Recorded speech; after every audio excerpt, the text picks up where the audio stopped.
Yang terkasih, setiap orang kiranya pernah mengalami demam, tinggi atau rendah.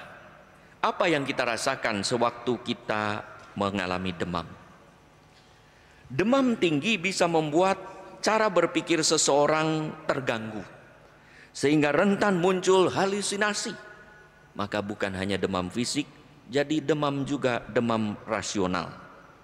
Dalam keadaan seperti itu, orang yang sakit demam tinggi sulit membedakan antara realitas nyata yang sesungguhnya terjadi dengan apa yang ada dalam pikiran dan angan-angan. Dalam keadaan sakit demam, orang pun bisa terjangkit demam sosial. Egois dengan berkata, EGP, emang gua pikirin.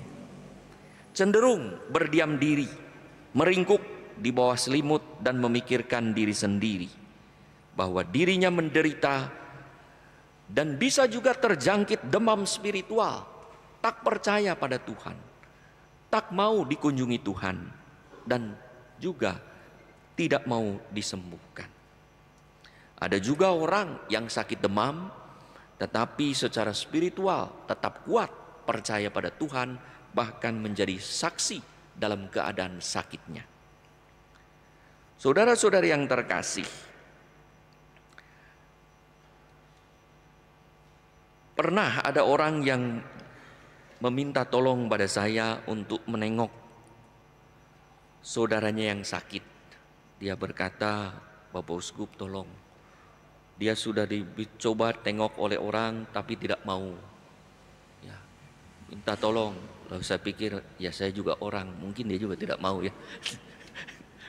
Lalu saya bilang, kalau sama orang tidak mau, ya mungkin sama saya juga tidak mau. Ya, tolong Bapak Uskup, ya saya bilang nanti saya doakan saja dulu ya supaya orang itu terbuka. Karena kalau sedang sakit tidak mau dikunjungi, nanti malah tambah sakit lagi ya, repot. Lalu katanya Alkisah ya, istrinya berkata, Pak, ada yang berkunjung, tidak mau. Mau tokoh paroki, mau pastor, tidak mau. Kalau bukan uskup, saya tidak mau. Ya, dia bilang, kalian bos? Dia bilang, iya, ini di depan ada uskup. Lalu dia, tidak mau uskup juga, kalau bukan paus. Nah, karena saking jengkelnya, di depan bukan hanya paus, Tuhan mau menjemputmu pulang ke surga.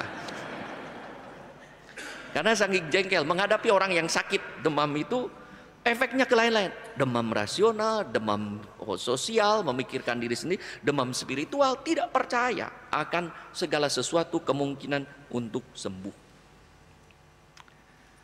Dalam Injil hari ini, Yesus pergi ke rumah Simon dan Andreas.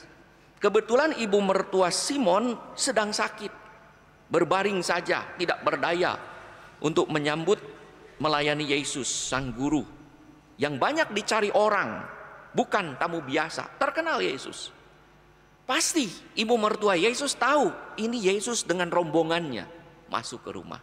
Tapi bisa jadi juga ia mengalami demam sosial itu. Emang gue pikirin, mau Yesus, mau siapapun, demam spiritual. Yesus datang tidak disambut, tidak dimintai tolong, tidak minta tolong. Ya. Maka Yesus diberitahu oleh ibu mertuanya ibu mertua Petrus sedang sakit. Maka jangankan melayani, rupanya yang sakit menanti dan maunya dilayani. Sepertinya yang sakit hanya memikirkan diri sendiri, tidak peduli pada Yesus yang datang. Yesus mendekati ibu mertua Simon, memegang tangannya, membangunkan dia, hingga lenyaplah demamnya. Daya kesembuhannya luar biasa. Saat itu juga ia langsung melayani Yesus dan rombongannya dengan penuh semangat, seakan ia tidak sakit. Sentuhan Yesus mengubah ibu mertua Simon secara total. Bukan hanya sembuh secara badani, tetapi juga sembuh secara sosial, dari demam sosial dan juga spiritual. Terlibat sekarang, bukan memikirkan diri sendiri, mau melayani. Bukan hanya memikirkan tentang apa yang ada di rumah, tetapi juga mau terlibat dalam karya pelayanan Tuhan, yaitu dengan membantu, bisa jadi menyediakan makan, minum, sehingga Yesus bisa melanjutkan pelayanannya. Di depan pintu rumahnya sudah ada begitu banyak orang yang membutuhkan bantuan Tuhan, yang membutuhkan sentuhan dan kesembuhan. Luar biasa, dari ia yang berbaring menjadi bangkit berdiri, dan bahkan berjalan dan mungkin berlari melayani. Dari ia yang fokus pada dirinya sendiri, kini ia fokus pada pelayanan orang lain. Bukan hanya pelayanan orang lain, pelayanan Tuhan Yesus yang melayani orang lain. Saudara-saudari yang terkasih, hidup kita tidak lepas dari tugas tanggung jawab untuk melayani. Di rumah, di tempat kerja, di gereja, maupun di tengah masyarakat dalam kehidupan berbangsa. Rupanya saat ini masih ada orang yang memikirkan kepentingan sendiri, keluarga, kelompok. Itulah orang yang sakit demam sosial, EGP. Emang gua pikirin, hanya memikir diri sendiri. Ya. Atau sakit demam spiritual, tak mau terlibat dalam karya Tuhan, tak percaya pada Tuhan, dan tak merindukan Tuhan datang sekalipun Tuhan ada di dekatnya. Atau demam mengalami rasional yang pikirannya dikacaukan, tidak tahu mana yang benar, mana yang salah. Yang benar disalahkan, yang salah dibenar-benarkan. Ya. Dan itulah orang-orang yang demam-demam sekarang ini butuh disentuh dan disembuhkan oleh Yesus. Saudara-saudari yang terkasih, bentar lagi tanggal 14 kita akan memilih presiden dan wakil presiden serta para anggota legislatif. Kita diajak untuk memikirkan kepentingan nasional yang lebih besar daripada sekedar kepentingan pribadi dan kelompok. Siapa yang kita pilih? Apa yang ada di balik pikiran kita saat memilih calon tertentu? Apakah kita akan memilih yang terbaik dari tiga itu? Tiga pasangan capres dan cawapres, dari deretan orang-orang yang menjadi calon anggota legislatif, demi kesejahteraan umum yang lebih baik, dan demi kesatuan dan kemajuan bangsa yang juga diharapkan lebih baik. Ataukah kita tergoda memilih siapa yang paling menguntungkan saya, siapa yang paling menguntungkan usaha saya, siapa yang paling menguntungkan kelompok dan keluarga saya, sekalipun mungkin secara rasional bukanlah yang terbaik. Orang bisa berkata, EGP, emang gua pikirin mau siapapun. Untuk apa lagi cari informasi yang baik dan benar tentang calon? Saya sudah ada pilihan yang jelas menguntungkan saya kok. Kok cari-cari orang lain lagi? Kalau dia terpilih, saya akan kelak akan begini dan begitu. Usaha dan keluarga saya akan begini dan begitu. Bagaimana keadaan masyarakat dan bangsa ke depannya? Mudah-mudahan menjadi lebih baik. Dan kita harus optimis, percaya pada Tuhan. Karya Tuhan luar biasa. Kuasa Tuhan jauh lebih besar daripada kuasa manusia.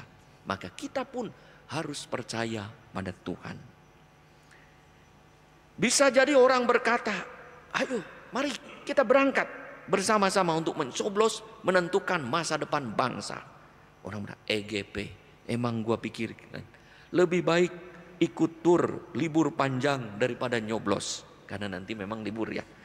Inilah kiranya beberapa godaan kecenderungan egoistik bagi orang yang sedang dijangkit demam sosial, memikirkan diri sendiri, atau demam spiritual, tak percaya lagi pada kuasa Tuhan, tak takut lagi pada Tuhan yang berkehendak yang baik, atau demam rasional yang tak lagi berpikir jernih mana yang baik dan benar, mana yang salah, mana yang bukan, mana yang terbaik.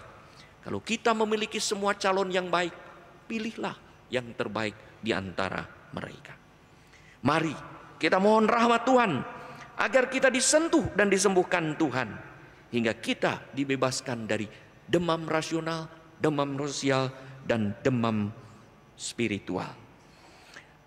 Semoga kita memikirkan kepentingan masyarakat, entah karena kita percaya kepada kuasa Tuhan yang luar biasa.